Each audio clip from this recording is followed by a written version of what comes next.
Herzlich willkommen beim Podcast Lauch und Locker. Der Podcast, in dem durch spezielle Formulierungen und schlechte Fragen grossartige Unterhaltungen und viel Verwirrung entstehen. Steckt euch mit Ohrenschmalz verschmierten Kopfhörer in eure tauben Ohren, legt euch auf euer seit 3 Wochen nicht frisch gemachtes Bett und klatscht laut in die Hände. Denn da sind wir, die unlustigen Lustigen, die Google-Nutzer und möchtegern Fameboys. Das sind wir, die Hosts von Lauch und Locker, der Joshua Bricker und der Raoul Marin Arnett.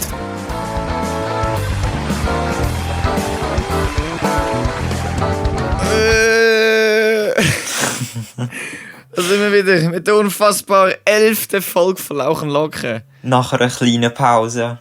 Nach einer kleinen Pause wieder mal. Raoul, wie geht's dir? Ja, ganz normal, so wie immer. Ein bisschen gestresst, aber es ist alles okay.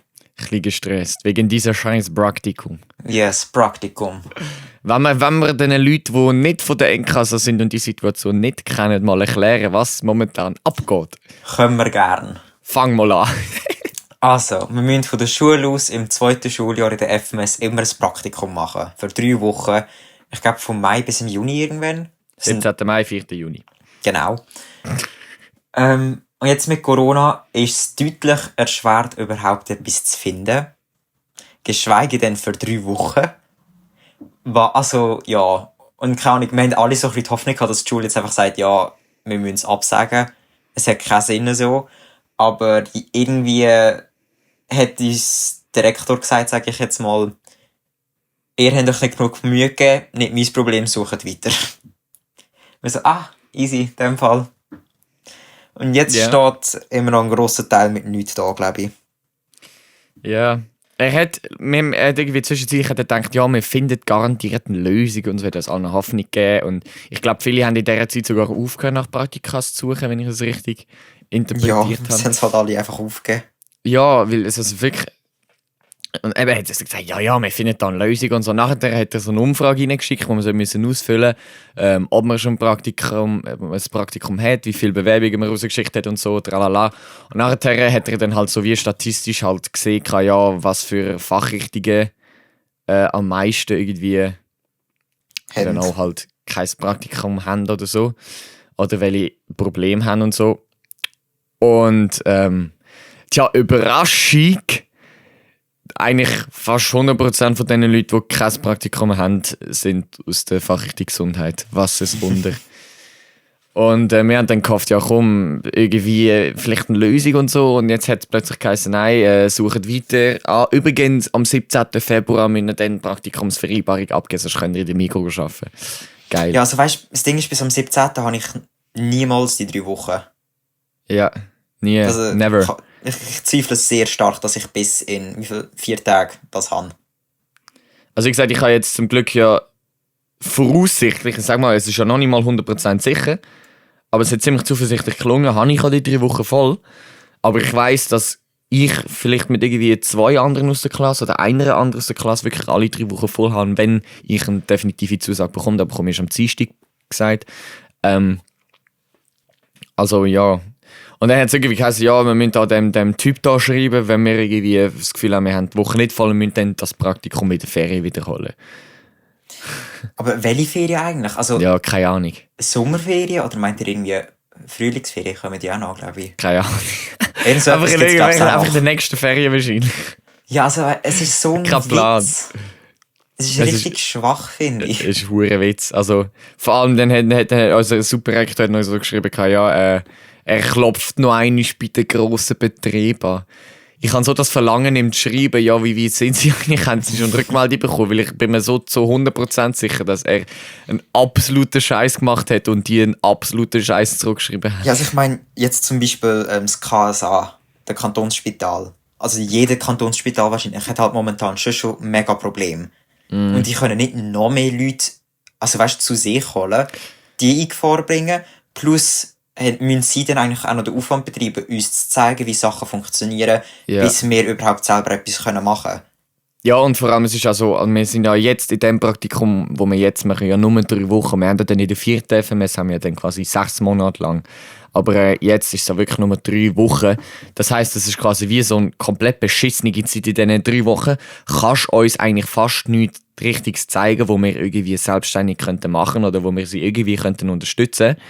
Sprich, wir machen in diesen 3 Wochen lang eigentlich nur eine Arbeit und dann vielleicht gerade so am Ende von diesen 3 Wochen könnten wir langsam anfangen, so die einfache Arbeit, wie irgendwie, keine Ahnung, Essen den Patienten bringen oder so einen Scheiß selber zu machen. Und genau dann verpissen wir uns wieder. Das heisst, es ist genau so eine richtig scheiß Zeit so. Ja, es ist bärweich. Also ich meine, jetzt musst du halt voll die Beziehungen einfach spielen lassen. Aber das bringt eben auch nichts. Nein, wirklich nicht. Also das Ding ist, meine Mutter ist Apothekerin. Und sie hat mir jetzt halt gesagt, ja, worst case, hast jetzt halt 2 Wochen Apotheke. Also eine haben sie mir schon zugesagt, telefonisch, aber ich warte aber noch, dass sie auf meine Mail antworten und das Formular unterschrieben zurückschicken. Und sonst, ja, sie hat halt ihre Apothekerkollegen. Aber das ist ja halt auch nicht mein Ziel, nur mal Apotheker schnuppern. Ja. Ich meine, ich weiss nicht, wie gross die Chancen sind, dass ich Pharmazie studieren.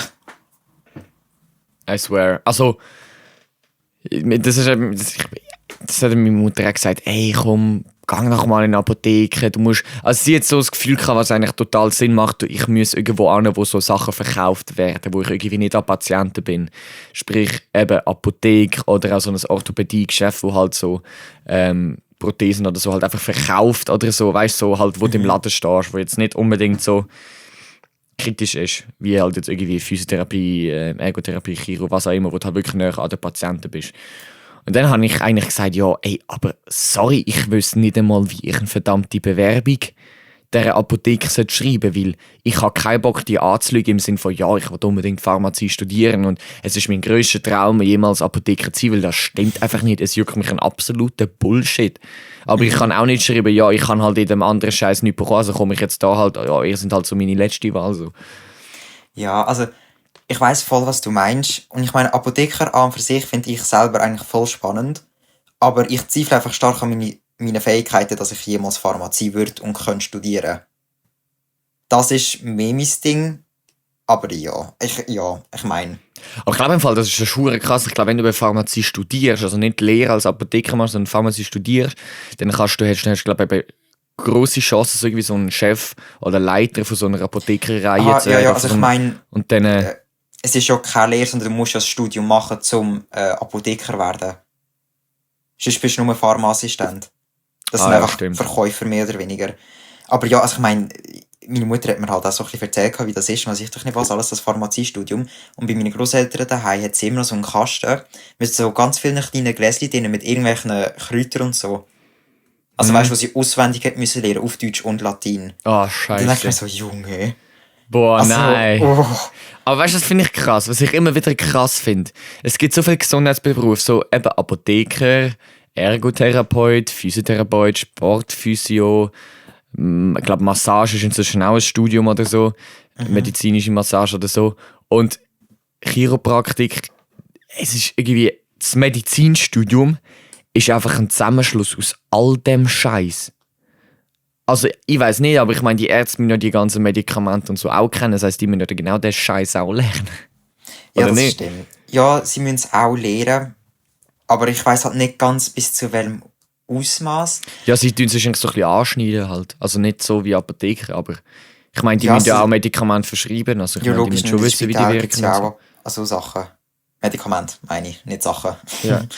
Sonst wäre es noch kritisch. Aber das Ding ist halt, der Apotheker weiss zum Beispiel halt auch, okay, der Arzt hat jetzt das und das verschrieben, das haben wir nicht, aber es gibt auch noch die und die Variante, die genau das gleiche ist.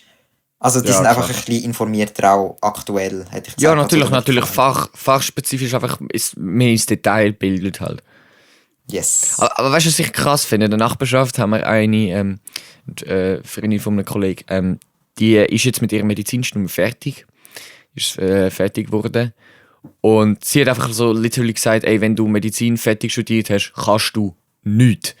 Also sie hat wirklich gesagt, nein, ohne Scheiße. Sie hat wirklich gesagt, du drückst dir dort einfach erstmal, also sie hat gesagt, das erste Jahr drückst du dir einfach erstmal nur Fachbegriffe in den Kopf. Wirklich, sie hat gesagt, es ist nichts anderes, einfach nur Fachbegriffe in den Kopf hineindrücken.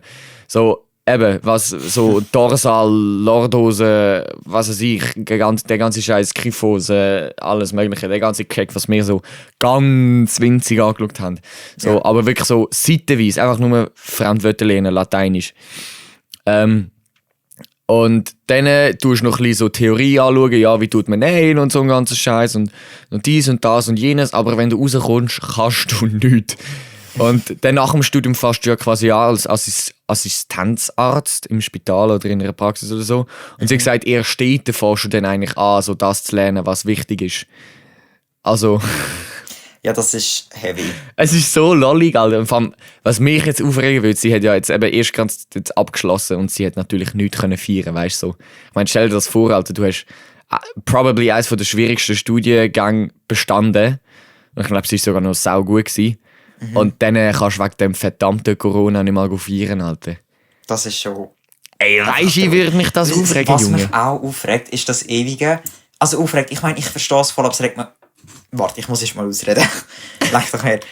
Du kannst ja nachher feiern. Ja, genau. Ja, wenn wir nachher feiern, im Sommer wird es 100% nicht viel besser sein als jetzt. Dann wird so, okay, Personenzahl wird jetzt so 6 aufgedreht. Ok bringt mir viel. Ist ja genau das gleiche wie jetzt in dem Fall. Ich Aber habe es ist ja... ja, es ich, macht ich, mich ich einfach habe auf hässlich. TikTok so ein Video gefunden, wo ich mir gedacht habe, ey, fuck, ich glaube, das ist das erste Video, wo ich der AfD zustimme. Und zwar haben die so... Wait, haben die so wirklich so aufgezählt, ja, das und das dürfen wir, aber das und das dürfen wir nicht. Und wirklich, wo man einfach... Der hat genau das gesagt, was ich mir denke. So irgendwie in Deutschland sind natürlich noch ein bisschen anders. Aber so zum Beispiel eine Einzelperson darf jetzt zum Beispiel nicht irgendwie zu 2 anderen Personen, aber die 2 anderen Personen dürfen irgendwie zu dieser Person, nicht irgendwie so, weil es halt so Haushaltsbeschränkung ist und so ein Keck. Aber wirklich, ey, warte, ich muss das Video schnell suchen da. Ich habe das, glaube ich, irgendwem geschickt. Ja, also ich meine, es kann sein, dass sie einiges mal etwas mehr oder weniger Sinnvolles rauslassen, aber ich vertraue der AfD einfach nicht. Nein, logisch nicht. Also Wait, das sind wirklich soll ich das mal abspielen? Ja, mach mal. Dürfen Sie beliebig viele Menschen treffen. Ein Rentner, der aber an Weihnachten seine Enkel nach Hause fährt und damit gegen die Kontaktregeln verstößt, der darf ein Bußgeld abdrücken.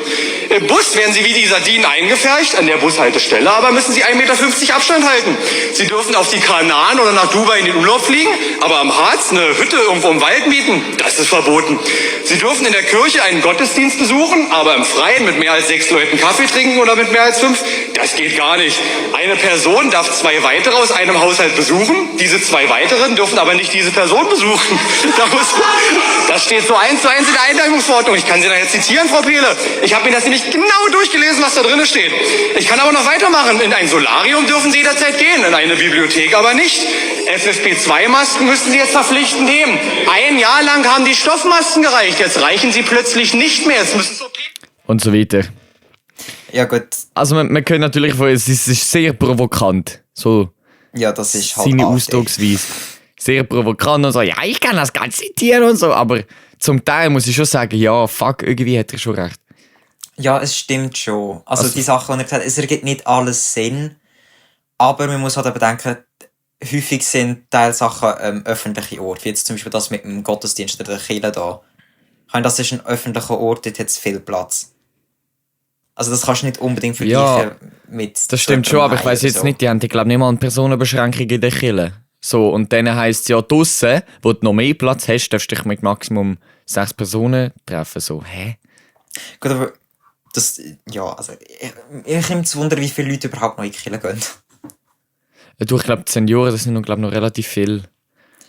Ja gut, Also aber gut. dann wird gesagt, bleiben daheim. Also vielleicht haben sie ja gemerkt, die meisten bleiben, also kommen gar nicht erst in die Kirche. Und häufig gibt es ja jetzt auch Gottesdienste, die online sind. In Italien zum Beispiel hat es das noch ab und zu gegeben. Also ich glaube, wir wollen jetzt natürlich der Aargau ist das, glaube würde ich jetzt so schür behaupten, nicht so gläubig. Nein, nicht wirklich. Gläubig. Aber wenn du zum Beispiel ins Wallis gehst oder so, also dort sind wirklich sehr viele katholische Leute. Also jetzt vor allem in Grächen. Also du bist auch dort gewesen, also da hörst du wirklich an jedem Haus hängt dort irgendwo der Jesus am Kreuz. Also wirklich. Und jeden Kilometer kommt irgendwann mal so ein winziges Kapellchen, dass man dort reinsitzen kann. Also ich glaube, das ist Wallis. Ich weiß nicht, ob es im ganzen Kanton Wallis so ist, aber auf jeden Fall in Grächen und so ortsbedingt ist halt schon sehr religiös. Ja gut, das kann sein. Aber eben, das ist, wenn man das jetzt so ein bisschen umtransformiert, dann finde ich auch wieder, ja, wenn jetzt die nächste Woche haben wir Homeschooling, aber mit einem neuen Stundenplan, was ich genau weiss, wird mich absolut verwirren. Aber nächste Woche haben wir wieder Homeschooling, aber nachher haben wir wieder Präsenzunterricht, voraussichtlich, wenn sich nicht irgendwie etwas ändert. Und dann ist dann auch wieder die Frage, ja Bro, 900 Schüler gehen ins gleiche Gebäude in die Schule, aber die 6. darfst du dich nicht treffen. So, dann ist, ja. Wobei, in der Nachricht auf Teams ist gestanden, in eingeschränkter Form Präsenzunterricht. Und das, also er hat Halbklasse meinst du vielleicht? Vielleicht, ja. Also er hat nicht genau gesagt, es kommen alle wieder in die Schule, sondern er hat sich wirklich nur so vage ausgedrückt. So, Ja. Okay, mal schauen, wie das rauskommt. Ja. Also Aber meine Halbklassenunterricht war verdammt geil gewesen. Das wäre easy. Ich würde mir nur wünschen, vielleicht so mit der Anführungszeichen Schlusszeichen fauleren Halbklasse im Sport sein. Ja. Weil bei der letzten, wir sind mit allen Fußballern und Freizeitsportlern und so dort dabei gewesen. Und ich habe einfach gewusst, Scheiße. Also ich habe nichts gegen die Leute selber, nein. aber sie sind einfach nicht auf meinem Niveau. Oder besser gesagt, ich bin nicht auf ihrem Niveau. Ja. Also, damit die Leute es verstehen, wir haben halt einen Echo-Lindenlauf, also einen Sporttest gehabt, einen Jogging-Test in der Halbklassenunterricht. Und wir sind genau mit der Parallelklasse, mit der Halbklasse aus der Parallelklasse zusammen gewesen, wo einfach so die sportlichsten Jungs dabei sind, also wo wirklich so die Maschinen dabei sind. So. Und dann sind wir so halt in unserem Tempo joggen und nachher überholen uns so alle, haben uns so komplett hops genommen. Und unsere Zeit war eigentlich immer schlecht gewesen, aber die anderen haben halt so alle so 6 gerannt. Das ist schon... Ja. Und dann kommen so die Leute aus der anderen Halbklasse, auch aus unserer Klasse, wie zum Beispiel Manu und Philipp, die einfach laufen und so, weißt 18 Minuten oder so hast. Dann denke ich mir so, ja, ich wäre viel lieber dort gewesen. Also, aber ich finde, sie sollten in der Schule nicht wirklich nach so Skalen benoten. Ich glaube, wir haben schon mal über das diskutiert, aber viel mehr, wie du dir Mühe gibst. Ich finde, es macht viel aus, ob du wirklich durchjoggst oder schnell sprintest, dann wieder laufst, dann sprintest wieder und wieder laufst. Also weißt, weil ich finde, die Person, die durchgehend dafür schaut, dass sie auch durch mag, verdient eine bessere Note. Also finde ich, oder zumindest eine bessere Teilnote. Ich glaube, es ist, ja, vielleicht so, aber ich glaube, es ist halt schwierig, so irgendwie jetzt zu erkennen, ja, gibt es sich jetzt Mühe oder nicht? Ja, also ich finde jetzt beim Echo-Lindenlauf zum Beispiel, da siehst du ja die Schüler für 90% von der Strecke, wenn das Feld ja, abgemeint ist. Also ja, das finde ich einfach, es ist einfach recht schwach, weil es wird wirklich nur richtig benotet, was die Leistung selber ist und nicht, wie du dir Mühe gibst. Ja. Und was ich halt so ein Problem finde an Noten generell, es ist so einfach eine Bewertung von einem einzigen Augenblick. Das heisst also quasi eigentlich deine ganze Zukunft, sage ich mal, hängt von lauter einzelnen Augenblicken ab. Weißt du, was ich meine? So, du kommst in die Schule und hast 45 Minuten Zeit, um jetzt grob gesagt eigentlich zu bestimmen, was mit deiner Zukunft passiert. Weil wenn du jede von diesen 45 Minuten verschiessest, dann kannst du das vergessen, obwohl du vielleicht die ganze andere Zeit, ich meine, es sind wirklich nur 45 Minuten und 45 Minuten von 24 Stunden von einem ganzen Tag ist verdammt wenig. Und wenn du jetzt überlegst, dass du eigentlich die ganzen 24 Stunden super mitmachst im Unterricht, super dabei bist, gute Fragen stellst und auch irgendwie ja, halbwegs dabei bist trotzdem, kann es sein, dass du aus irgendwelchen Gründen, weil du irgendwie nervös bist, Prüfungsangst hast oder was auch immer, in diesen 45 Minuten abschießt und deswegen dann deine Zukunft zerstört ist. Und mit dem habe ich einfach ein Problem. Und vor allem, ja, das stimme ich dir zu. Ja, und bei mir ist es einfach so, bei so grossen Tests, vor allem Themen, die mich nicht interessieren, irgendwelche Wörtli-Tests, je nachdem, oder ja, in Psychologie halt so Themenabteilungen, die mich nicht interessieren. Es gibt selten etwas, was mich nicht interessiert in Psychologie, aber wenn, dann lehre ich einfach so die brutal riesige Masse, also so 20 Seiten an Zusammenfassung, für genau der einzelne Moment von 45 Minuten und nach dieser Prüfung, nach diesen 45 Minuten ist das wieder weg. Das heisst, das bringt mir sozusagen im Leben nichts, weil ich lehre es eigentlich zum Vergessen. So sagt das meine Mutter immer. So ist es auch im Studium, hat sie gesagt. Du lehrst es zum Vergessen. Das, was du dann eigentlich für dein Leben lehrst, lernst du dann erst später, zum Beispiel in einem Praktikum, wenn du dann das vor dir siehst, wenn du wirklich über einen ganz langen Zeitraum mehr oder weniger ähnliche Sachen erledigst und das dann so langsam fließend in deinen Kopf reinbringst und nicht einfach alles auf einmal so. Ja, das stimmt. Warte, ich habe gerade etwas noch zu sagen gehabt. Ja, es kommt halt mega aufs Fach drauf an. Also zum einen mal, was dich interessiert, logischerweise. Aber jetzt eben so Sachen wie Wörter und so finde ich recht schwer, weil das ist wirklich einfach auswendig lernen. Und wenn es jetzt so eine Sprache ist wie zum Beispiel Französisch. Ich meine, wir brauchen noch lange nicht so viel Französisch wie Englisch. Dann vergisst es halt auch deutlich schneller. Aber wenn jetzt so andere Fächer, die einfach auf Logik basiert sind, sage ich mal, wie zum Beispiel Mathe oder Physik, ich habe das Gefühl, das vergisst ich weniger schnell. Also, das habe ich einfach... Es kommt auch dort natürlich ein bisschen darauf an, auf was sich das bezieht. Aber so die Grundsachen und so, die vergisst ich nicht. Und du kannst es auch recht schneller wieder auffrischen. Weil es ist einfacher, Mathe-Formeln anzuschauen und so, ja stimmt, das ist so und so gegangen, als jetzt zum Beispiel eben Psychologie und Pädagogik Begriffe anzuschauen und so, Scheiße, ich habe keine Ahnung mehr, was das heisst. Weil dann musst du von vorne starten. Also das... Ja, kommt halt eben darauf an, ob es so ein Auswendig-Lernfach ist oder so ein Logikfach. Ja, das stimmt. Ich bin halt eigentlich einer, der Learning by Doing macht, beziehungsweise so ein Logik-Typ. So. Aber Mathe kann ich trotzdem nicht anfangen. Also mit dem Thema, das wir jetzt haben, allein das Wort Binominalkoeffizient, ja, Brudi, hat Fresse. Der Test wird, echt, ich habe Glück, wenn ich in dem Test einen 4 habe, weil ich verstehe es hart nicht. I swear. Und hast du gesehen, dass Trigonometrie auch dazugehört? Nein, das soll ich nicht. Er hat geschrieben, Graphen von Trigonometrie gehören dazu. Und ich dachte, fuck. Nein. Digga.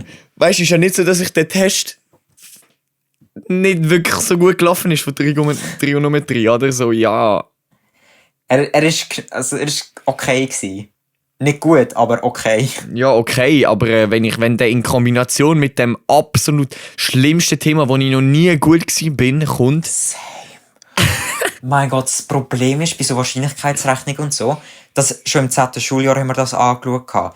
Und der Lehrer hat es immer vorgerechnet und erklärt und ich bin da gehockt und so, das ergibt voll Sinn, das ist einfach, das kann ich. Dann machst du das selber, so ein ganzes Arbeitsblatt oder so, korrigierst es und merkst, du hast keine einzige Aufgabe richtig. Ich bin so, was? Ich habe es genauso gemacht, wie er gesagt hat. Das und das ist aber etwas anderes wegen dem und dem. Musst richtig lesen. Junge, es ist mir egal. Ich will nie etwas mit dem zu tun haben, also will ich es auch nicht lernen. Fertig. Da habe ich auch ein paar sehr tolle Geschichten, und zwar aus der Betz. Meine absolute Lieblingslehrerin, unsere Geschichts- und Mathe-Lehrerin. Ironisch gemeint gewesen, falls man das nicht gemerkt hat. Die ist, Mathe-Unterricht ist bei ihr immer so gewesen, sie hat Lösungen genommen von irgendeinem Arbeitsblatt. Also so, weißt nicht so Lösungen mit Zahlen, sondern so komplett durchgerechnet. Genau Anleitung, wie man es rechnet, quasi neben sich angelegt. Dann hat sie da den Visualizer genommen, ein leeres Blatt Papier, hat den Scheiß abgeschrieben und hat irgendwie etwas nebenher noch gelabert, so von wegen, dass sie jetzt das schnell da vorrechnet und dass das so geht und dass sie genau weiss, was man machen muss. Wir sind alle komplett also die meisten komplett planlos da gesagt, zumindest ich. Wenn du eine Frage gestellt hast, hat sie entweder nicht beantworten können, hat entweder einfach noch einmal vorgerechnet, das, was sie schon die ganze Zeit gemacht hat. Oder sie hat dich irgendwie bestraft. Warte mal. Deine Lehrerin tut so wie eine, die sagt, wenn sie irgendetwas fragst, das ist einfach so. Ja. Das ist 1:1 so eine Lehrperson, du einfach bist, aber was? Also es war wirklich so eine gewesen. Also Grüße, by the way, gehen raus an Larissa. Sie hat mir letztens geschrieben, ich bin mit ihr nicht in die Bett in die Schule gegangen. Sie hat 2 Folgen von uns angehört und dort haben wir dann auch über Bettslehrer geredet.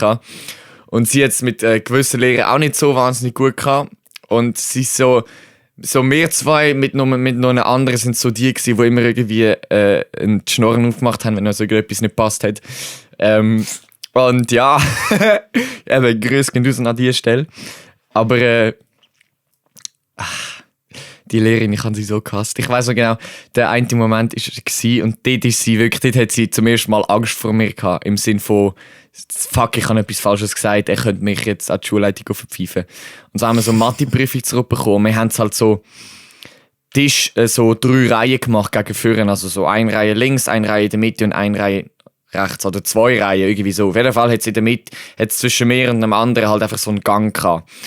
Und wir sind hinterst gesessen und nachher haben wir Briefe zurückbekommen. Nachher hat mich der Kollege so gefragt, ey, was hast du für eine Note? Habe ich es ihm gesagt. Und nachher so, die Lehrerin so von vorne, Joshua, Ruhe! Und nachher mein Kollege so absolut ehrenhaft so, nein, ich habe ihn etwas gefragt. Und nachher die Lehrerin einfach so, for real, also es haben wirklich alle bestätigt, for real, einfach so, ist mir egal, ich muss nicht fair sein. Ich so, was? Das ist nur so der Hauptbestandteil von deinem Beruf, aber nicht mehr. Und nachher, irgendwie ein paar Tage später, sind irgendwie 6, 7 Schüler, inklusive natürlich mehr, so 2 Sekunden, also wirklich, es sind ein paar Sekunden gewesen. Wir sind so während dem Läuten sind wir ins Schulzimmer reingekommen und als die Leute fertig waren, haben wir uns angesetzt. Und die Lehrerin hat uns gemeint, sie muss uns einen Eintrag geben. Wir haben natürlich eigentlich protestiert, aber wir haben es nicht aufgegeben oder wir haben nachher nichts mehr gesagt. Und nachher hat sie gemeint, sie muss uns jetzt rausrufen und mit uns diskutieren. Ey, shit, man hat sie so auseinandergenommen. Ey, das ist so lustig, weil wir haben so ein paar Schüler in der Klasse, mit denen hast du dich einfach nicht anlegen, weil sie einfach so gut haben können argumentieren. Ey, die ist so klein, die ist einfach so klein gemacht worden. Das ist so der einzige Moment, wo ich so richtig über sie gesiegt hatte. Und sie ist dann so nach der Diskussion, wo ich dann vom Englischzimmer gestanden ist sie dann so zu mir gekommen, so, ah ja, übrigens, das mit, ich muss nicht fair sein, das habe ich nicht so gemeint. Ich glaube, du hast es ein bisschen falsch aufgenommen, gell? Also es tut mir leid, ich glaube, ich hätte das mega mitgenommen. Den würde ich komplett ausrasten, weil sie sagt, du hast es falsch aufgenommen. Nein, du kannst mich genau gewusst, du hast gesagt, nicht ich habe falsch aufgenommen. Ja. Und ich habe genau gewusst, dass sie so fette Hosenschiss hatte, dass ich mit dem zu der Schulleitung gehe, weil es die ganze Klasse gehört hat und alle oder sehr viele das wieder bestätigen und sie genau weiss, dass sie so am Arsch gewesen wäre, wenn ich mit dem zu der Schulleitung gegangen wäre. Also das klingt nach sehr viel Spass bei euch irgendwie. Nein, es hat mir von nur angeschissen, weil sie hat mich immer runtergemacht, es hat mich verdammt aufgeregt. Aber es ist sich auf Gegenseitigkeit beruht. Ich habe sie aufgeregt, sie hat mich aufgeregt. Mhm. Ja gut, ja, in dem Fall. Ich habe vor kurzem etwas Lustiges gehört. Und zwar, mein Vater ist jetzt in der Woche immer so 2-3 Tage bei meinen Grosseltern, also lebt bei ihnen so gesehen. Einfach um ein bisschen bei ihnen sein, weil ich meine, sie können niemand sehen sonst. Und er kann ganz einfach von daheim aus arbeiten. Natürlich alles Corona-konform, wir haben keinen Kontakt zu der Außenwelt in der Familie. Oder kaum, sagen wir es so. Und wenn dann auch immer auf Abstand und so. Sie sind auch schon geimpft, was ich doch nicht passt. Mhm. Und sie hat Ägyptologie gemacht und sie hat mit einer Kollegin von ihr irgendwie telefoniert gehabt. Und irgendwie regen sich Professoren im Bereich Ägyptologie zumindest auf, dass die Schüler kein Deutsch mehr können.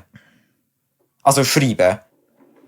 Sie können kein Deutsch mehr schreiben. Es hat immer Schreibfehler und so drin. Und ich habe das mega lustig gefunden. Und vor allem Fallfehler. Bruh. Fallfehler. Es gibt so viele Fallfehler, scheint's. Und da habe ich gedacht, oh, das kann fast nicht sein. Danach, wobei. Ich meine, heutzutage reden mega viele Leute im Sinne von, ey, kommst du Migros? Ja, stimmt. Weißt du, wo sie einfach Teile weglassen. Dann denke ich, ja gut, eigentlich so absurd ist es gar nicht. Aber ich finde es so banal irgendwie, dass, ich weiss, also sie müssen ja wahrscheinlich auch auf dem Computer schreiben. Haben die denn kein Programm oder so, das ihnen irgendwie hilft? Also, hallo? Wenn du Arbeit schreibst, gehst du es doch durch, ob du richtig geschrieben hast oder nicht. Ja. Ja, I don't know. Ja. Also, es stimmt. Aber im Fall, das ist verdammt schlimm, wenn, so vor allem in der Primar habe ich das gemerkt. So, wenn ich so ein Zeitchen lang, oder auch in der Betz halt, wenn wir irgendwie, wo ich noch ins Park gegangen bin, hat es halt extrem viel so Leute gehabt, die eben so geredet haben. Ich fange dann einfach auch automatisch an, mit dem zu reden. Ich weiss nicht wieso, aber einfach so, so wenn sie so redet, ey, kommst du WC? Ey, kommst du raus? Wo ist Kübel? So, ich fange einfach selber an, so zu reden, Kollege. Einfach irgendwie, weil ich das Gefühl habe, ich muss mich jetzt denen anpassen. Also so kennst du das, wenn du so irgendwie mit so einem wirklich so frischen Ausländer redest, wo wirklich sehr schlecht Deutsch kannst und du dann einfach nicht normal Hochdeutsch redest, sondern so redest wie er redet. So, ja, da musst du machen, das da rein, nicht so. Wenn einen Austausch gemacht mit der Weltschweiz. Also mit der Weltschweiz für so einen Tag. Ja, wir auch. Also da sind wir zu ihnen gegangen, sie besucht, und dann irgendein anderes Mal sind sie zu uns Ja, gekommen. same. Und das Ding ist, wenn sie mit uns Deutsch geredet haben, sie haben halt einen harten französischen Akzent gehabt. Also so à la, ich weiß doch nicht. Ja. Und das Ding ist, wenn sie so mit dir geredet haben, das habe ich beobachtet und mein bester Kollege. Also wir sind nicht zusammen gewesen. Er war bei einer anderen Familie gewesen und ich bei einer anderen. Aber wir haben automatisch auch so auf Deutsch geantwortet. Ja. Also, wenn sie mit dir so reden, dann antwortest du auch so. Es ist... Was? Aber es ist wirklich so. Es ist wirklich so. Also ich weiß nicht, entweder ist es einfach nur in der Schweiz so, oder... Also, hey, also wirklich, ich passe mich irgendwie immer so automatisch an, obwohl ich weiss, ich sollte nicht. Mich nimmt es jetzt halt mega Wunder, ob die das Gleiche auch haben, dass wenn sie... Also wenn wir in wir Deutsch, dass Französisch sie- geredet haben, ja. Ja, dass sie dann auch aus dem deutschen französischen Dialekt haben. Wie reden Deutsche eigentlich Französisch? Weiss ich gar nicht. Also mit so einem harten Dialekt. Wie Deutsche Je? Französisch, wie Deutsche Französisch reden, weiss ich nicht. Ich weiss nur, wie Deutsche Englisch reden. Oh ja. Und das ist das Schlimmste, das kann ich mir so nicht gönnen. Ich finde es geil, mein Vater hat Thank eigentlich you. Thank Thank you. Thank you very much. Mein Vater hat eigentlich, wo wir zu Myanmar It's a pleasure. sind, da sind wir auf dem Inleysee gsi. Also im See innen sind eigentlich ganz viele Häuser und so auf Stelzen aufgebaut. Und es sieht mega geil aus auf jeden Fall. Also Ja. musst du mal anschauen, Fotos oder so. Ja. Ist mega cool, auch das Hotel ist auf dem Wasser eigentlich gebaut.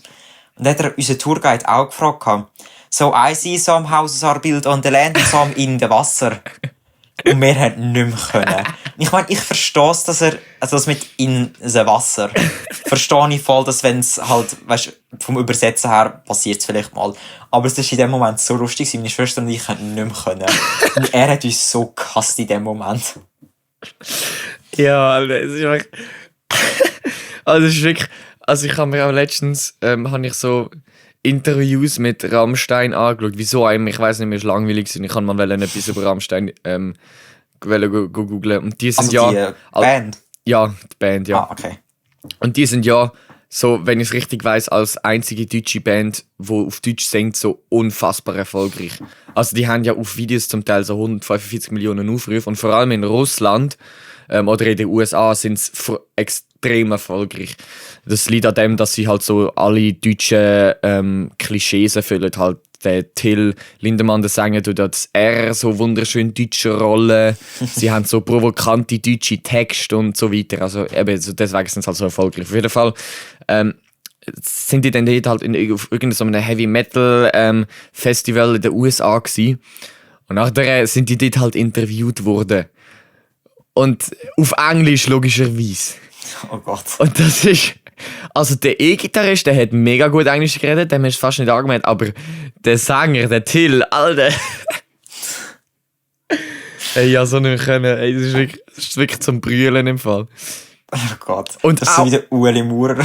Ja, Fernsehen im der Ueli. Amerikanischen. Yes, we have the mandate. Der hat doch irgendwie so, wenn er es nicht verstanden hat, hat er doch irgendwie so darauf geantwortet, ja, dazu haben wir keine Informationen. Irgendwie so ein Scheiß. Ja, es ist, also ich finde aber ganz ehrlich, auch vom Fernsehen, vom Amerikanischen, mega schlecht organisiert. Ich meine, bei uns zumindest wird es immer, gut, es ist nicht immer live, aber wenn, dann gibt es sicher einen Übersetzer oder so. Und dort ist einfach, ja, wir stehen dich jetzt vor der Kamera, du musst selber irgendwie schauen. Ja. Da denke ich mir so, also ein bisschen besser organisiert würde ich schon denken, Aber vor allem wenn es so eine hochrangige Person ist, für uns Schweizer zumindest. Aber ist nicht irgendwie sogar nebendran, noch, also beim Ueli auf der Seite, nicht noch irgendwie nebendran, Ja. du hörst doch im Video, du hörst doch so wie zum Teil Ja, so du Leute, hörst einen, wo irgendwie so so halb. irgendetwas auf Schweizerdeutsch redet der aber. Ja, Er ja. hat nicht auf Englisch übersetzt oder so. Ich glaube, das ist nicht, das, Ja, das ist lol. nicht, ich glaube, der ist einfach so, ich weiß nicht, ich glaube, der hat einfach, weil der Uli sogar nicht einmal das Englisch verstanden hat, ich glaube einfach so einzelne Wörter, so, du siehst manchmal so ein Video, wie der Uli so zu dem Überen schaut und so, was hat er gesagt? Und dann so der andere, ja, das und das. Und der Uli, we have no informations about this, so irgendwie so. Ja, so easy in dem Fall. Wegen Rammstein. Ich habe im 10. Schuljahr, sie heisst Tina, die Lehrerin. Wir dürfen sie jetzt duzen, also sage ich einfach mal Tina. Darfst du sie ist meine überhaupt den Namen sagen? Bio-Lehrerin Das ist jetzt die gewesen. Frage. Ja, es ist nichts Schlechtes, was ich erzähle. Okay, es ist gut. eine mega coole. Sie ist eine der coolsten Lehrpersonen, die ich kenne. Oder jemals kennengelernt. Ja, schlimm, okay, gut, ja, mach weiter. Ja, was will ich schlimm? Ich kann nicht mehr in die Schule. Alles gut. Ich habe sie seit einem Jahr nicht mehr gesehen. Mach einfach weiter, alles gut. Es ist aber auch ganz eine Junge und sie hat mit uns halt so, sie hat auch auf dem Computer, weißt du, so Harry Potter Sticker und so drauf. Ja. Und sie redet halt auch mit den Schülern über Harry Potter und all so Sachen. Also es ist mega lustig. Und sie hat erzählt, irgendwie so kurz vor der Aufnahmeprüfung, haben wir es nochmal wegen so Lerntaktiken gehabt. Dann hat sie gemeint, es ist wichtig, dass wir nicht am Stück viel lernen, sondern ein bisschen, zum Beispiel zu einem Lied etwas hören. Wenn es fertig ist, machen wir eine kurze Pause. Oder nach einer gewissen Anzahl von Liedern oder so. Oder? Dann hat sie gesagt, sie hat zum Beispiel ihr Studium mit Rammstein gemacht. Und wir, ja, lol. Also, du musst dir vorstellen, wie da eine, die Bio-Lehrperson wird werden, den ganzen Stoff durchgeht, im Hintergrund Rammstein voll aufgetragen lässt und dann eine Pause macht, sobald es vorbei ist. Und ihr würde es einfach hart nicht abkaufen, dass sie so etwas lässt und voll dabei abgeht. Du hast mich. Ich finde das so geil. Ich weiss nicht, ich bin in letzter Zeit hure Fan von Rammstein-Liedern zu spielen. Ich kann es mir nicht gönnen, aber spielen. Für die in meiner Music Story drin sind auf Snapchat oder mir auf TikTok folgen, die bekommen das mit. Das ist einfach wild. Ich finde einfach Drifts sind hure geil. Aber die Musik kann ich mir halt nicht gönnen. Vor allem ihre Shows, Alter, die sind so... Also wirklich, nein, wirklich, die sind so zum Teil so grusig und also sie sind ja Profis in Provokation, so Rammstein, also in allen Hinsichten. Sie haben sogar mal das Video veröffentlicht, das so pornös war, dass es einfach auf allen Plattformen gesperrt worden ist, sondern du hättest ein Video auf Pornhub müssen schauen, ein Musikvideo von Rammstein. Das ist traurig, das ist, ja, ziemlich... Und ihre Live-Shows, da haben sie auch mal so etwas Grusiges gemacht, Alter. Ich will es nicht beschreiben, aber es ist... Also kann ich mir echt nicht gönnen. Ihre Lichtshows und Feuershows sind mega spektakulär, aber... Oh, und mein Vater ist so ein Fan von denen. Aber ich kann mir sie hätte gönnen. Aber die Musik zum Spielen, ich betone es, zum Spielen, macht es Spass. Ich habe nie richtig Rammstein gelassen, also kann ich nicht gross mitreden. Aber ich meine, wenn es läuft, dann läuft es halt. Lass ich schon mit. Ja, also es sind, sagen wir es so, wenn du den Text und die Art vom Singen über ein EDM oder über ein Ballermann-Lied würdest legen, dann hättest du den perfekten Party-Hit. Weil die Text, das ist einfach wirklich so, ganz Deutschland zählt laut bis 10. 1, hier kommt die Sonne. 2. So die ganze Zeit, das ist so voll der betrunkene Text, wo einfach so jeder drunky Typ noch mitsingen kann. Das wäre so die perfekte Ballermann-Text. Ja, hoch. Kennst du kennst sicher so America's Got Talent und so, das kennt man einfach. Natürlich. Mit dem Simon Cowell heisst er, glaube ich, Yes. Cowell. Ich bin mir nicht ganz sicher, wie sie seinen Nachnamen ausspricht. Cowell. Und da gibt es so eine, sie heisst Amanda. Ja. Ich weiß nicht, wie sie zum Nachnamen heisst und so. Und kennst du den Auftritt Von dem Heavy Metal, ja! Ja, wo Let It Go singt. Und sie ist so hässlich und ich habe so gefeiert. Ich meine, zugegeben, er hat es nicht so gut gemacht, auch für Heavy Metal habe ich das Gefühl. Aber... Ja.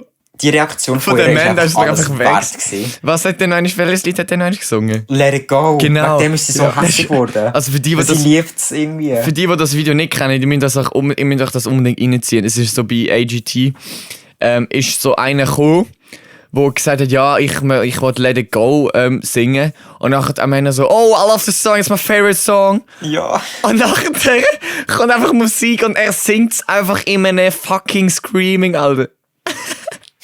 Das ist so geil gewesen. Let it go! Let it... Also so Heavy Metal stehen. Ich habe in letzter Zeit mega viel von denen wieder geschaut. Wie zum Beispiel, vielleicht kennst du sie, Sarah Ikumu. Nein. Die musst du mal hören. Die singt so verdammt geil im Fall. Wie heisst das Lied? Scheiße, warte mal. Kleinen Moment muss ich dir sagen, welches sie gesungen hat. Es ist ein sehr schwieriges Lied, aber es war einfach zu legendär gewesen, wie sie es gemacht hat. Es kann gut sein, dass ich sie sogar gesehen habe. Ich kenne wirklich fast jedes Video, das AGT jemals hochgeladen hat. Ja, sie hat einen Goldbuzzer bekommen, also sehr wahrscheinlich hast du sie mal gesehen. Ja, in dem Fall probably schon, ja. Wie heisst... Jetzt ist er am Googlen, Jungs. Das ist doch mal wieder etwas. Ja, den Namen... Das ist der Beweis, wie unfassbar random unser Podcast ist. Der ist sogar so random, dass nicht mal mehr darauf vorbereitet sind. Nein, wirklich nicht. Scheiße, wie heisst das Lied? Ja, du weißt doch ihren Namen? Ja, aber es steht nicht im Titel. Ah, Shish. Ja, mach Shazam. Schadzam. Du, Nein, aber auch... And I am telling you, das ist das Lied. And I'm telling you. Das kennst du 100%. Ja. Ich weiss nicht, vielleicht ist es für dich ein bisschen einfacher zum Ablauf, falls du Geschmack bekommen und dass die anderen, also die Zuhörer auch hören. Weil ich nehme mein Handy auf und mein Computer, mit dem telefoniere ich gerade mit dir. Also wie heißt das Lied? Also, and I am telling you. Habe ich, glaube ich, ja. Sure. Also vielleicht kannst du einfach Sarah Ikumo auf YouTube Von der und dann kommt sie Jennifer einfach. Hudson. Bro, bin ich dumm. Jennifer Houston, lol. Oder wie auch immer die heisst. Ich habe meinen Computer flutlos.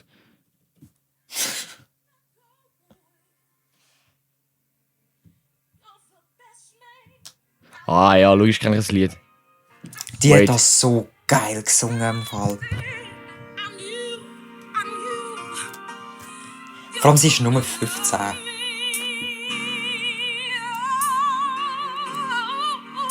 Ja, logisch, das Lied kennt man.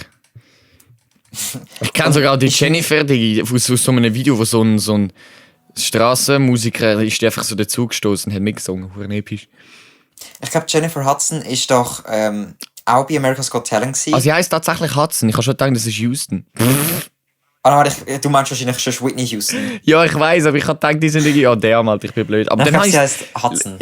Jetzt werden mich alle auslachen, Alter. Tschüss. Egal. Mach weiter, sorry. Das wird alles easy sein.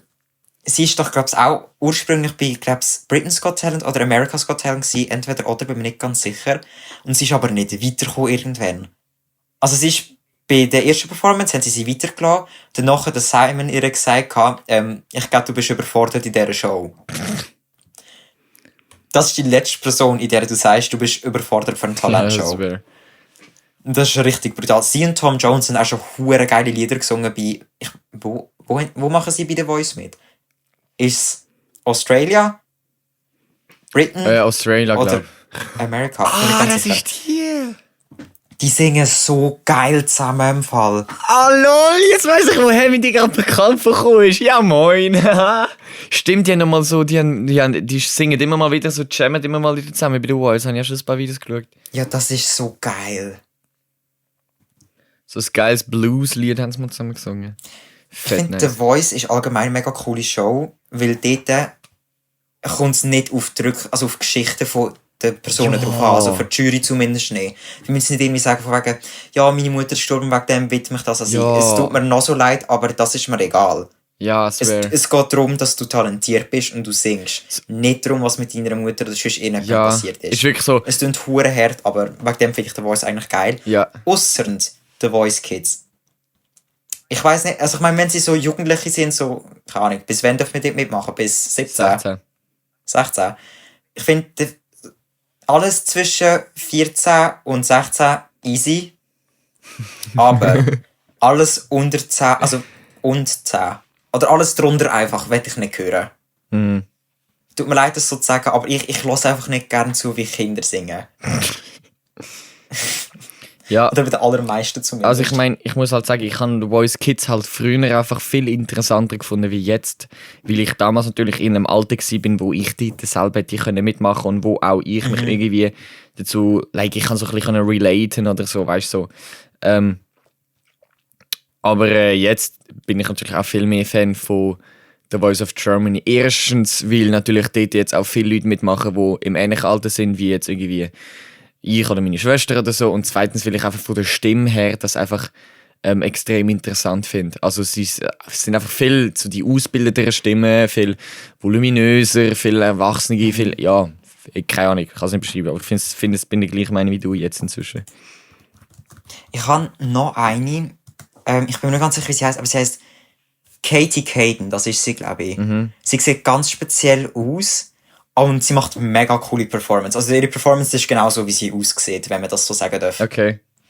Also wenn die mal hörst, sie macht einfach glücklich irgendwie. Also die Art, wie sie da ist, es macht einfach froh.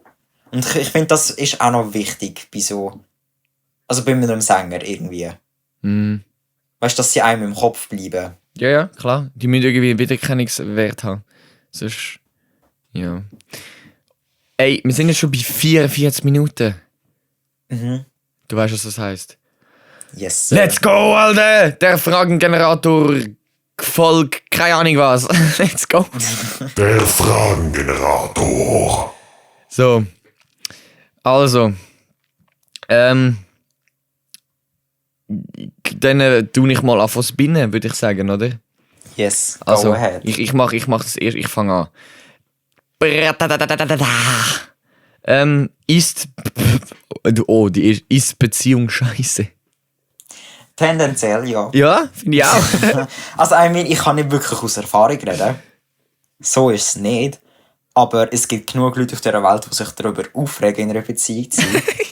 Und sie machen auch, das finde ich lustig, sie regen sich darüber auf, in einer Beziehung zu sein, aber sie haben mega häufig die Tendenz, es wie öffentlich zu machen. Also weißt du, was ich meine? Aha, Das ist ja, immer weil es einfach, ja, wegen Fame und er so. ist so ein Arschloch, blablabla. Dann wird das irgendwie verbreitet auf TikTok, YouTube, was ich doch nicht was alles. Zum Beispiel mit den YouTuber das ganze Drama und so. He cheated on me. Und dann in Sternli emotional. Junge, was? Es interessiert mich doch nicht. Also ich finde, ja, das ist meine Meinung. Ich habe dort gestern so einen geilen Witz gelesen. Der ist hure tief und hure schwarz. Aber ich liebe ihn. Zu dem Thema Beziehung. Okay. Hallo an alle. Am heutigen Tag hat mein bester Freund Erwin Keller nach langer Leidenszeit endlich die ewige Ruhe gefunden. Die Beerdigung seiner Frau findet übermorgen um 10 Uhr auf dem Hauptfriedhof statt. Das ist so. Es tut mir so leid, aber ich... Oder kennst du das Video von dem Host irgendwie im amerikanischen Fernsehen? Sie sind ja immer so zwei Leute, die live sind, aber in unterschiedlichen Studios oder so. Ja. Und dann so miteinander diskutieren. Ja. Und sie schreit ihn die ganze Zeit davon wegen, blablabla, Frauen sind das und das, sie schauen auf Kind und am Ende des Tages sind sie immer noch glücklicher als Männer und das ist ein Fakt und du weisst es. Und sie leben halt auch länger. Irgendwie so etwas war es.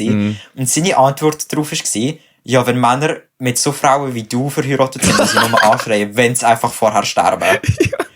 Und ich habe den Mann so gefeiert, weil es ist so... es ist einfach fertig gewesen. So danach kann sie nicht... Egal was sie bringt, es wird lange nicht so gut sein wie sein Argument. Das ist einfach so, boy. Geil. Wir sind... Da habe ich auch noch etwas Lustiges. Wir sind, wo es jetzt diesen Winter fett geschneit hat, bei uns bin ich zusammen mit... Ich habe ja das auch schon in einer Podcast-Folge, glaube ich, gesagt, sind wir Nachtschlitteln. Und dann mein Kumpel Joel, grüß gehen raus an dieser Stelle, der ist ein richtiger Spast. Und nachher hat er probiert, und ich habe es ihm nachher gemacht und habe es auch probiert, auf dem Bob im Stehen den Hang durch abzufahren. Und es sind halt unten dran, sind halt so eben eine andere Gruppe von Teens gesessen. Und dann hat er einfach so das Mädchen aus dieser Gruppe, wo sie so den Joel gesehen hat, so, ja, und das ist der Grund, wieso Frauen länger leben als Männer. Ich bin so gestorben, aber es hat einfach so gepasst. Vor allem, Ja, hoch. ich habe das, glaube ich, im letzten Podcast eben auch schon erzählt, vor allem, wo er das gemacht hat, er hat so eine Stirnlampe angehabt.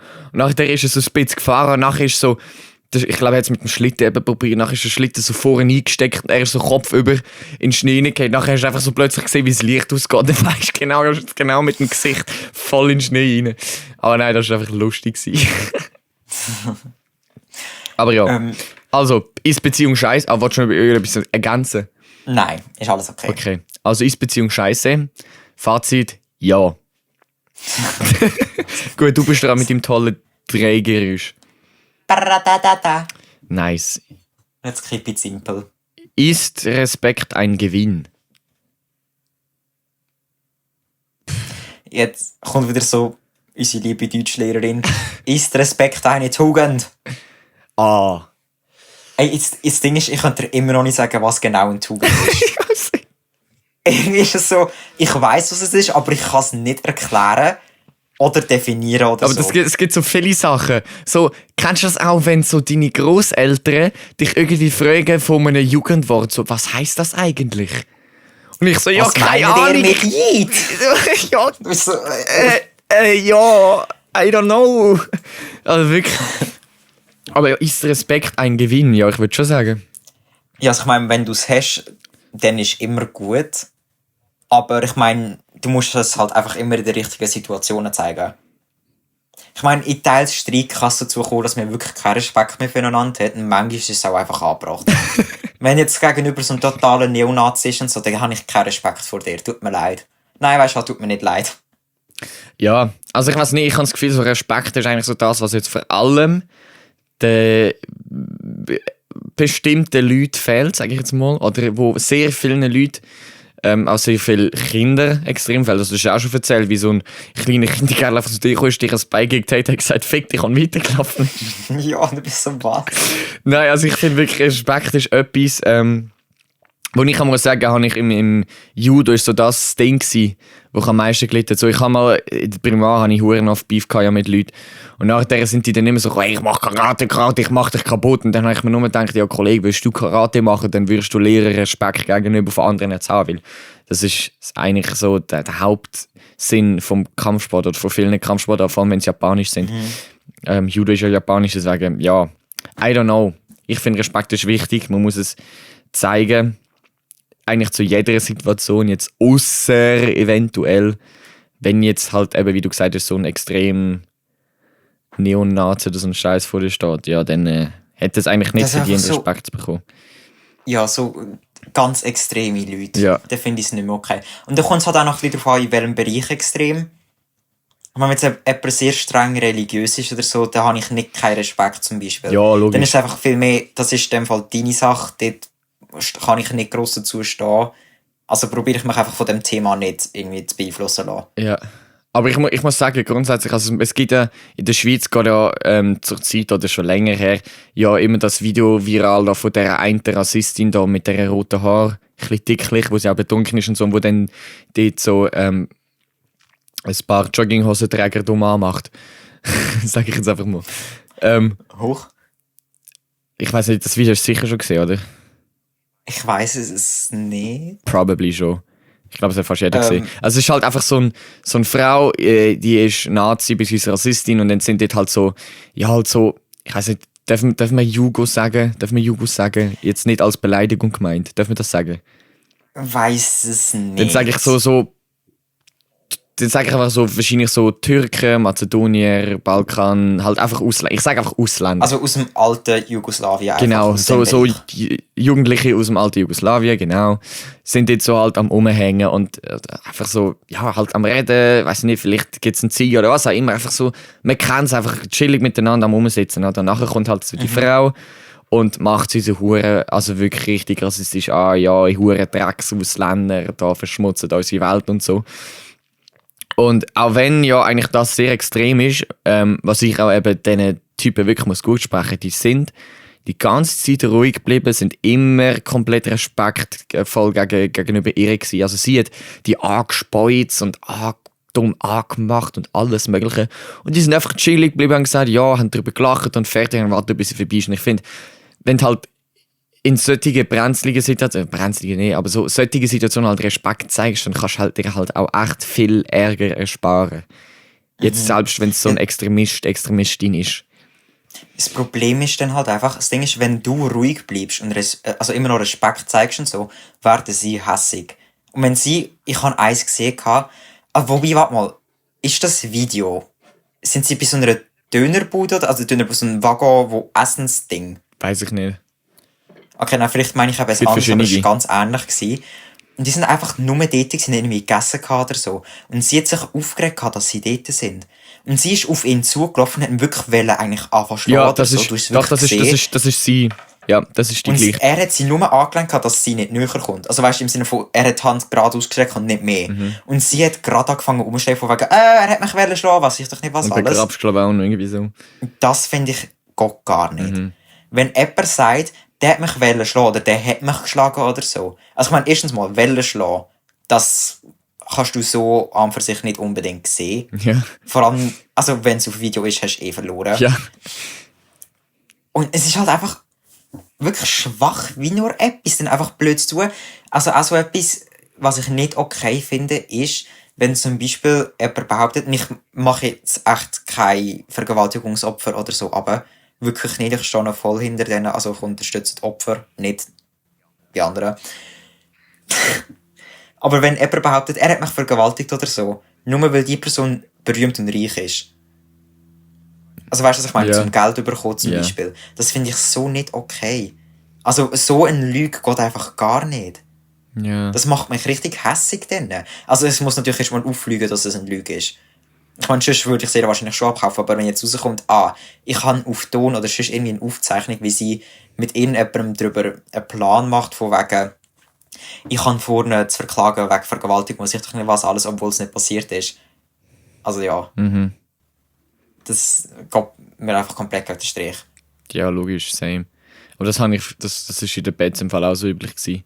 Also ich habe eigentlich so Beef gehabt mit so einem, ich glaube, ist es ein Sechstklässler oder Erste gewesen, oder keine Ahnung, wir sind so vor der Kochschule gestanden und so, und dann haben sie uns dumm angemacht und so. Und dann sind wir halt auf sie zu und haben gesagt, ja, was soll das? Und dann haben sie angefangen, uns einfach so schlagen, also wirklich extrem, so voll auf uns drauf, so, sie sind das Dritte gewesen, wir sind das Dritte gewesen. Einfach voll und so, hey, what the fuck, wir haben nicht zurückgeschlagen, gar nicht, wir haben einfach nur versucht, irgendwie ihre Schläge abzuwehren und so. Und nachher ist der kleine Dude dann zu seinem grossen Bruder, der irgendwie 2 Meter groß ist, 2 Meter breit ist und in der Abschlussklasse war. Und dann ist der dann mit 6 Kollegen dann auf uns zugekommen und hat gesagt, ey, wenn du noch einmal meinen Bruder schlägt, dann dies, das. Und ich so, hey Bro, weißt du, glaubst auch jeder Scheiß, was dein kleiner Bruder sagt, so. Ja, es ist total So etwas stresst mich hure. Aber gut. Also ich finde allgemein das Drohen und so ist so dumm. Ja, definitiv. Absolut unnötig. Aber in dem Fall, Fazit ist Respekt ein Gewinn. Ja, es ist ein Gewinn und es ist sehr wichtig, oder? Yes. Perle. Next one. Ist Schule notwendig? Ja. Ja. Was einfach lustig ist, früher hat man gemeint, die Menschen sind nur dumm und ignorant, weil ihnen der Zugang zu Bildung fehlt und Wissen. Aber jetzt muss man langsam feststellen, das ist doch nicht der Grund gewesen. Sondern? Sie sind einfach dumm. Ja. Also, sorry, ich meine, die meisten Leute, also gut, so kann man es vielleicht auch nicht unbedingt sagen, aber in diesen grossen Ländern wie zum Beispiel den USA oder da eigentlich überall in Europa hat jeder Zugang zu Schulen. Jeder geht in die Schule, mindestens für Primar. Oder halt Ja. einfach, wie viel obligatorisch ist. Ja. Und jeder hat Zugang zu Wissen, zum Internet, was weiß ich doch nicht, was alles. Irgendwie kann man sich informieren. Aber teils Leute entscheiden sich einfach Das dafür, nicht zu machen. ignorant zu bleiben. Ja. Und dann denke ich, ja, okay, wegen Leuten wie dir tut sich die Welt nicht so schnell weiterentwickeln, wie sie können. Ja, oder die Welt geht in den Absturz. Oder irgendwie so, ja. Ja, es ist einfach Aber schwach. ich sag auch, also früher von Primarzeiten und je nachdem auch Bettzeit, da habe ich so keinen Bock auf Schule gehabt. Ich habe mich so angeschissen, jeden Tag. Und seit ich an der Kante, also FMS bin, ist es weitaus besser. Da juckt es mich nicht, beziehungsweise ich kann eigentlich Spaß jeden Tag in die Schule zu gehen, wenn ich jetzt weiss, der Tag beginnt mit einer Doppelstunde Mathe. Aber so und jetzt sowieso noch in der Corona-Krise, also nach diesen 5 Monaten Homeschooling, die wir hatten, da habe ich mich so gefreut, endlich wieder normal in die Schule zu gehen. Also irgendwie, keine Ahnung, es ist so... Ja, ich würde gerne... Früher hätte ich, glaube gerne gesagt, dass Schule nicht notwendig ist, aber der Donald Trump ist das beste Beispiel, dass Schule sehr wohl notwendig ist. Ja, aber das Ding ist, der hat doch wahrscheinlich auch Zugang gehabt zu den besten Schulen, Ja, was ich logisch. nicht, was alles einfach wieder Logisch. Geld hat. Und was hat es ihm gebracht? Nichts. Ja. Was hat es der Welt gebracht? Auch nicht. Nur weniger. Ja, es ist mega traurig. Das ist einfach, solange du Geld hast, kannst du alles machen, was du willst. Und du kommst damit davon. Ja. Und das ist richtig. Wenn jetzt zum Beispiel der Trump, ich meine, der Prozess ist noch voll am Laufen wegen seinem zweiten Impeachment. Wenn er jetzt nicht zumindest das, weißt, drankommt, dann weiss ich echt nicht weiter. Dann ist es einfach hoffnungslos in denen. Ja. True, though. Also... Ja.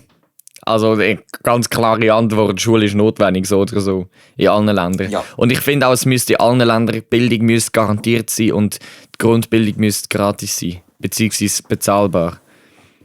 Ja. Und für das ist das jeden, Mindeste. für jedes Geschlecht, für jede Art, für jede Herkunft, für jede Religion, für jede Kultur, einfach für jedes fucking menschliche Wesen auf der Erde sollte Bildung zugänglich und notwendig sein. Ja, das ist so. Gut. Du bist dran. Rubbel, rubbel, rubbel, rubbel, rubbel. Ist Zeit ein Gewinn? I mean, du kannst die Zeit nicht selten gewinnen an und für sich. Also, die Zeit fährt ja noch mehr eine Richtung, Ja, glaube ich. ja, Oder? ja. Also, theoretisch gesehen kannst du nicht gewinnen. Aber ich meine, wenn du jetzt in einem Projekt irgendwie Zeit also du kannst sparen, aber nicht gewinnen. Mhm. Ja. Ich, Das hat jetzt voll komplex tönt, ist es aber eigentlich gar Nein, nicht. also ich habe mal so einen coolen Dude gesehen auf Instagram, wo etwas mega Nices gesagt hat. Und so hat er gesagt, was man sich von Geld kann kaufen kann. Er hat gesagt, ja, von Geld kann man sich Medikamente kaufen, aber keine Gesundheit. Von Geld kann man sich eine Uhr kaufen, aber keine Zeit. So finde ich easy episch. Ich liebe so poetische Sachen. Und ich interpretiere jetzt die Frage mehr so, ist Zeit ein Gewinn? Ist mehr so, ist es ein Gewinn, wenn man mehr Zeit bekommt, sage ich mal. So. Also wenn man jetzt zum Beispiel aufs Leben bezogen. Ja. Weil das Ding ist, umso länger du lebst, umso mühsamer wird es. Nein, nicht so, sondern einfach, ob du irgendwie, weißt so, I don't know, zum Beispiel so mehr Freizeit bekommst oder einfach mehr Zeit hast, um etwas zu machen und nicht mehr so Stress hast oder irgendwie so. Mehr Freizeit wäre halt schon geil, aber wenn, dann Freizeit nicht im Sinne von, okay, dann jetzt Zeit zum Lehren. Ja. Sondern wirklich Freizeit, ich würde mal so gerne eine ganze Woche haben und ich habe nur eine Sorge, dass ich irgendetwas machen muss nach der. Also Ja. wenn ich einfach die ganze Woche abstellen kann, irgendetwas machen, wo ich will. True. Ohne Sorge auf irgendetwas anderes. Das wäre mal schon so der Traum. Ich glaube, das können wir allerhöchstens in der Seniorenzeit haben. Das ist mega traurig. Das ist verdammt traurig. Weißt du was? Es gibt einen einfachen Weg, wie es schneller kommt. Du musst einfach schnell reich werden. Ja, Dann kannst du, ja, easy. genau. Kannst du ganz viele Uhren kaufen und dann hast du sicher ganz viel Zeit. Yes, sir. Gut, last but not least, ich bin dran. Nein, keine Ahnung. Scheißegal, Alter. Also, warte, ich drehe. Ist Weinen überflüssig? Das Ding ist, also ich frage mich gerade viel mehr, tun Tiere auch brüllen, wenn etwas Trauriges passiert? Also sie machen Geräusche, aber so richtig aktiv Tränen vergießen. Nein, aber also ich kann jetzt einfach nur von Hunden reden, weil ich selber eine habe. Also sie zeigen ganz sicher Emotionen. Also ich weiß nicht, brüllen können sie es glaube wirklich nicht. Also dass sie nicht Tränen runterläuft. Aber es gibt ja das eine Video von dem Hund jetzt zum Beispiel, wo auf dem Grab von ihrem Herrli liegt und dann wirklich extrem am Schnuben ist und am Heulen, also am Jammern ich ist. kenn's. Und also was ich jetzt einfach, wo ich jetzt einfach kann mitreden, weil ich schon selber bei meinem Hund erlebt habe, der hat mal, also unsere Hündin, Happy, hat hinten in der Hüfte bzw. Wirbelsäule irgendwann mal ein Problem gehabt mit einem Wirbel und der hat ihr einen Nerv eingeklemmt, immer wenn sie irgendwie eine ruckartige Bewegung gemacht hat. Und ich weiss noch, wo sie hat wollen. Sie kann bei uns, wenn wir irgendwo hingehen, wir haben so eine spezielle Hundeleine gekauft, wo man so in den Anschnallgurt kann einschnallen und sie dann anleinen. Darf sie mir bei uns hinten auf der Rücksitzbank liegen und mit uns fahren, weil sie im Kofferraum so Angst hat, wenn der Deckel runterkommt und so allein ist. So. Und dann ist sie halt dort raufgekumpelt und ist irgendwie nicht raufgekommen. Dann hat sie so angefangen zu schreien und fiepsen und ey, das geht ihr einfach wirklich bis in die Knochen. Ich habe noch nie unseren Hund so laut schreien und jammern gehört. Das geht wirklich bis tief in die Knochen. Und dann hat sie richtig laut gejault und das war richtig schlimm gewesen. Und ich glaube, das ist einfach auch so eine Art von Weinen gewesen, sage ich jetzt mal. Also, Aber jetzt aktiv Tränen vergießen können nein, sie ich glaube eigentlich das nicht. Das habe ich noch nie gesehen, nein. Okay, weil das ist eigentlich noch interessant. Ich meine, bei Menschen, ich habe das Gefühl, es kommen ja Tränen, vor allem wenn es irgendwie etwas ins Auge kommt oder so. Ja, Halt so als Funktion zum Rausspülen. ja. Aber wieso tun wir, wenn wir richtig traurig sind oder extrem glücklich, Tränen vergießen?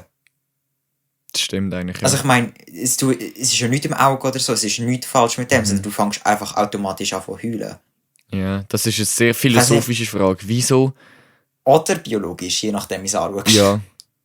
Aber so, also kausal, also wieso ist mehr so philosophisch und wie ist mehr so biologisch. Also ich könnte mir vorstellen, dass vielleicht Muskelgruppen eben die gleichen bei diesen Emotionen auf Tränensäcke oder so drücken, irgendwie so etwas.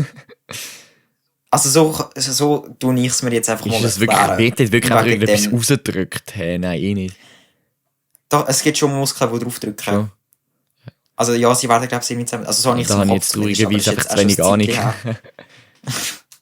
Aber stimmt. Also so, ich könnte es mir eigentlich noch vorstellen, ich meine, wenn du heulst oder richtig lachst oder so, dann tust du das Maul verziehen. Mhm. Und halt das Gesicht sieht dann wahrscheinlich wirklich ähnlich aus. Ich meine, häufig hat man ja auch Mühe zu wissen, ob eine Person lacht oder heult. Vom Ja, Geräusch her wobei zumindest. es ist halt so, also wenn ich jetzt brülle aus Trauer, dann verzieht sich mein Gesicht null. Sondern ich habe einfach so, so der typische Kloß im Hals und dann geht es so rauf in die Augen, so So das. Und wenn Ja, ich das ist lache, schon- dann lache ich halt und dann kommen aus irgendwelchem Grund Tränen, weil ich so am Sterben bin vor Lachen. Aber das ist eine interessante Frage. Es ist genau eigentlich das Gleiche passieren, also wenn du quasi die Augen wenn du ab der Nase würdest abschneiden und dann wirst du vermutlich nicht direkt erkennen, ob es jetzt Trauertränen oder Lachtränen sind. Like, wenn du wirklich ausschliesslich die Augen sehen würdest. Ja, das ist, ich meine, wir könnten eigentlich mal in Biologie fragen. Ja. Das wäre vielleicht noch interessant, auch sonst gut, vielleicht nehmen wir es auch mal durch, aber ich Ich zweifle. kann mir jetzt auch irgendwie. Psychologie fragen. Und Psychiater, Wie dass wir die zwei beiden mal- unterschiedliche, komplett gegensätzliche Emotionen eine und dieselbe Reaktion auslösen können. Das fragen wir vielleicht jetzt mal nach der Ferien. Ja. Machen wir. Yes, sir. Wir schreiben es sonst unter Kommentar auf YouTube oder bringen es einfach im nächsten Podcast. Irgendwie so. Yes. Ja. Das ist die letzte Fragegenerator-Frage. Wir sind jetzt bei 1 Stunde 7. Ich glaube, eine gute Länge, oder? Ja, eigentlich schon. Oder hast du noch irgendetwas hinzuzufügen? Nö, ich denke, es ist eigentlich alles beantwortet. Gut. Dann würde ich sagen, Raoul, es ist Zeit für dein sehr weises Schlusswort, wie immer. Ah, shit, das gibt's ja auch noch. Wenn ihr... Oh Gott, ich habe so keine Ahnung, was ich sagen.